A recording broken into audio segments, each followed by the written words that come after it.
ವಿಪಕ್ಷ ನಾಯಕರಂತ ಆರ್ ಅಶೋಕ್ ನಮ್ಮ ಜೊತೆ ನೇರವಾಗಿ ಮಾತಾಡಿಸ್ತಾ ಹೋಗ್ತೀನಿ ಸರ್. ಈಗ ಸತೀಶ್ ಜಾರಕಿಹೊಳಿ ಹೇಳಿಕೆಯನ್ನು ಕೊಟ್ಟಿದ್ದಾರೆ, ನಾವು ಫೇಲ್ಯೂರ್ ಆಗಿರೋದು ನಿಜ, ಆದರೆ ರಾಜೀನಾಮೆ ಕೊಡುವಂಥದ್ದು ಏನಿಲ್ಲ ಅಂತ ಹೇಳಿ. ಫೇಲ್ಯೂರ್ ಅಂದಮೇಲೆ ಹನ್ನೊಂದು ಜೀವ ಹೋಯ್ತಲ್ಲ. ನೀವು ಫೇಲ್ಯೂರ್ ಅಂತ ಒಪ್ಕೊಂಡ ತಕ್ಷಣವೇ ಹನ್ನೊಂದು ಜೀವ ಹೋಗಿದೆ, ಅದಕ್ಕೆ ಶಿಕ್ಷೆ ಆಗಬೇಕಲ್ಲ, ಅದಕ್ಕೆ ಪನಿಷ್ಮೆಂಟ್ ಆಗಬೇಕಲ್ಲ. ಯಾರು ಕೊಡ್ತೀರಾ? ಈ ಕಾರ್ಯಕ್ರಮ ಪೊಲೀಸರು ನಾವು ಮಾಡಬೇಡಿ ಅಂತ ಹೇಳಿದ್ದೀರಿ ಅಂತ ಪೊಲೀಸರು ಕೊಟ್ಟಿದ್ದಾರೆ, PWD ಅವರು ಕೊಟ್ಟಿದ್ದಾರೆ. ಇದು ತರಾತುರಿಯಲ್ಲಿ ಮಾಡ್ತಾ ಇರೋ ಕಾರ್ಯಕ್ರಮ, ಇಲ್ಲಿ ಡ್ಯಾಸ್ ಹಿಂಗಿರಬೇಕು ಅಂತ, ಅದನ್ನು ವೈಲೇಷನ್ ಮಾಡಿದ್ದೀರ. ಪೊಲೀಸರ ಆದೇಶಗಳನ್ನು ವೈಲೇಷನ್ ಮಾಡಿದ್ದೀರ. ಎಲ್ಲವನ್ನ ಮಾಡಿ ಸರ್ಕಾರ ಮಾಡಿರೋದು ಅಂತ ಸ್ಪಷ್ಟಾಗ್ತಾ ಇದೆ. ಅಷ್ಟಾದಮೇಲೆ ತಪ್ಪಾಗಿದೆ ಅಂತ ಒಪ್ಕೊಂಡ್ಮೇಲೆ ತಲೆದಂಡ ಆಗಬೇಕಲ್ಲ. ಅಲ್ಲ, ಹಿಂದೆ ಕೂಡ ಈ ಥರ ಘಟನೆಗಳಾಗಿವೆ, ಯಾರು ರಾಜೀನಾಮೆ ಕೊಟ್ಟಿಲ್ಲ ಅಂತ ಸಮರ್ಥನೆ ಮಾಡ್ಕೊಂಡಿದ್ದಾರೆ. ಈ ಥರ ಕ್ರಿಕೆಟ್ಗೆ ಸಂಬಂಧಪಟ್ಟಿದ್ದ ಘಟನೆ ಯಾವತ್ತೂ ಆಗೇ ಇಲ್ಲ, ಫಸ್ಟ್ ಟೈಮ್ ಆಗಿರೋದು.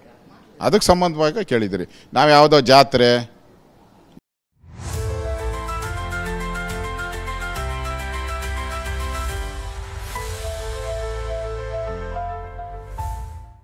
ಯಾವುದೋ ಜಾತ್ರೆನೋ, ಯಾವುದೋ ದೇವಸ್ಥಾನದೋ, ಯಾವುದೋ ಚರ್ಚ್ದೋ, ಯಾವುದೋ ಮಸೀದಿದೋ ಆಗಿದ್ದರ ಸಂಬಂಧ ಅಲ್ಲ ಇದು.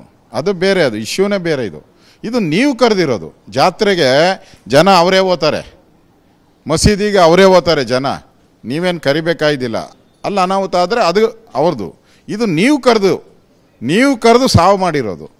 ಈಗ ಫೇಲ್ಯೂರ್ ಆಗಿದೆ ಅಂತ ಸಚಿವರು ಹೇಳ್ತಾ ಇದ್ದಾರೆ ಅಂದರೆ ಅವರಲ್ಲಿ ಒಂದಷ್ಟು ಗೊತ್ತಾಗಿದೆ ಅಂತೀರ ಹಾಗಾದರೆ? 100% ಕಾಂಗ್ರೆಸ್ಸಿನ ಹೈಕಮಾಂಡಿನ ಒತ್ತಡ ಇದೆ. ಕಾಂಗ್ರೆಸ್ ಹೈಕಮಾಂಡ್ ಚೀಮಾರಿ ಹಾಕಿದ್ದಾರೆ ಇವ್ರಿಗೆ, ಅದರ ಮೇಲೆ ಇವ್ರು ಹಿಂಗೆ ಮಾತಾಡ್ತಾ ಇದ್ದಾರೆ. ಸೊ ಇದು ತಲೆದಂಡ ಆಗಬೇಕು. ಅದು BJPಯ ಒಂದು ಹೋರಾಟವನ್ನು ನಾವು ಮಾಡ್ತೀರಿ. ಇದನ್ನು ತಾರ್ಕಿಕ ಹಂತಕ್ಕೆ ತಗೊಂಡೋಗ್ತೀರಿ. ಈಗ ನಿಮ್ಮ ಒಂದು ದಿನದ ಸ್ಯಾಲ್ರಿಯನ್ನು ಕೊಡಬೇಕು ಅಂತ ನಿರ್ಧಾರ ಮಾಡಿದ್ರ, ಒಂದು ತಿಂಗಳದ್ದು? ಈಗಾಗಲೇ ನನ್ನೆಲ್ಲ ಶಾಸಕರ ಜೊತೆ ನಾನು ಮಾತಾಡಿದ್ದೀನಿ. ನಮ್ಮ ಎಲ್ಲ ಶಾಸಕರು ಈಗ ಸರ್ಕಾರ ಮೀನಾವೇಶ ಎಣಿಸ್ತಾ ಇದೆ ಹಣ ಕೊಡೋಕ್ಕೆ.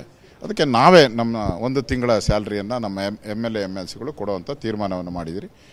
ಯಾರಿಗೆ ಅದರ ಅವಶ್ಯಕತೆ ಇದೆ ಅವರಿಗೆ ನಾವು ತಗೊಂಡೋಗಿ ತಲುಪಿಸ್ತೀರಿ. ಮತ್ತು ಸಾಂತ್ವನ ಹೇಳೋಕ್ಕೂ ಕೂಡ ಅವ್ರ ಮನೆಗಳಿಗೆ ಭೇಟಿ ಮಾಡ್ತೀರಿ. ಇದಿಷ್ಟು ವಿಪಕ್ಷ ನಾಯಕರಂತ ಆರ್ ಅಶೋಕ್ ಅವರ ಮಾತು. ಸರ್ಕಾರ ಫೇಲ್ಯೂರ್ ಆಗಿರೋದು ಇದರಲ್ಲಿ ನಿಜ ಆಗಿದೆ, ಸ್ಪಷ್ಟವಾಗಿದೆ. ಅದನ್ನು ಸಚಿವರಂತ ಸತೀಶ್ ಜಾರಕಿಹೊಳಿ ಅವರು ಕೂಡ ಒಪ್ಕೊಂಡಿದ್ದಾರೆ. ಈ ಒಂದು ತಲೆದಂಡ ಆಗಲೇಬೇಕು, ಅಲ್ಲಿವರೆಗೂ ನಮ್ಮ ಹೋರಾಟವನ್ನು ಮಾಡ್ತೀವಿ. ಅದರ ಜೊತೆಗೆ ಸಾಂತ್ವನವನ್ನು ಕೂಡ ಈಗಾಗಲೇ ಮೃತರ ಕುಟುಂಬಕ್ಕೆ ಹೇಳಲಿಕ್ಕೆ ಹೋಗ್ತೀವಿ. ಅದರ ಜೊತೆಗೆ ನಮ್ಮ ಎಲ್ಲ BJP ಶಾಸಕರ ಒಂದು ತಿಂಗಳ ಸಂಬಳವನ್ನು ಕೂಡ ಅವರಿಗೆ ನೀಡ್ತೀವಿ ಅನ್ನೋ ಮಾತನ್ನು ಕೂಡ TV9 ಜೊತೆ ಆರ್ ಅಶೋಕ್ ಅವರು ಹಂಚಿಕೊಂಡಿರುವಂಥ. ಕ್ಯಾಮ್ರಾಮನ್ ಅಶೋಕ್ ಜೊತೆ ಸುನಿಲ್, TV9 ಬೆಂಗಳೂರು.